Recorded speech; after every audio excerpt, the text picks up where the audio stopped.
We know the government is shut down, but what exactly is happening during the shutdown? In reality, most of the government is still operating. In fact, Forbes estimates that the shutdown amounts to merely a 13% reduction in federal spending. Active duty military are still on duty and getting paid. Social security checks are still going out. The mail is still being delivered. Air traffic controllers are still on the job, and the NSA is still spying on you. Most people don't even notice that the government is shut down. Things seem to be operating as they usually do. But there are a few exceptions, and some of the things being shut down are ridiculous, or stupid, or downright despicable. On Tuesday, October 1st, some World War II veterans took an honor flight to Washington, D.C. to visit the World War II memorial there. When they arrived, they discovered that someone in Washington had ordered barricades erected, closing the open-air monument. The Park Service confirmed that the Office of Management and Budget, part of the Obama administration, ordered them to put up the barricades. In fact, workers who were furloughed due to the shutdown were called back specifically to put those barriers up to keep the veterans out.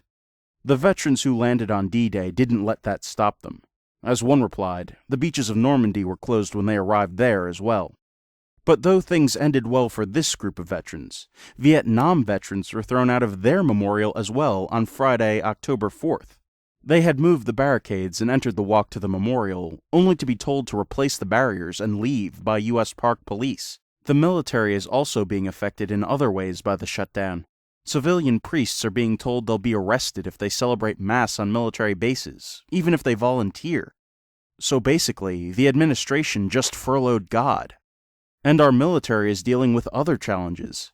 The grocery stores on their bases are closed, but Andrews Air Force Base's golf course, where the president plays, is open.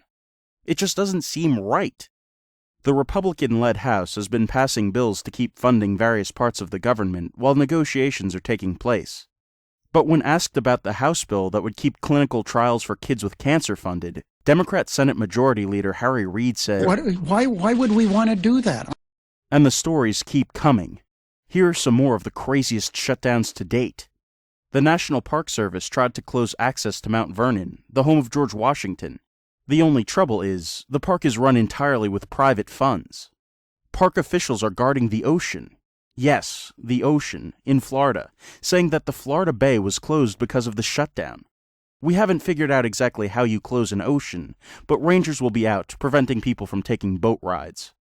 The Amber Alert website went down over the weekend. The system was still running, but the link from the Justice Department had been disabled.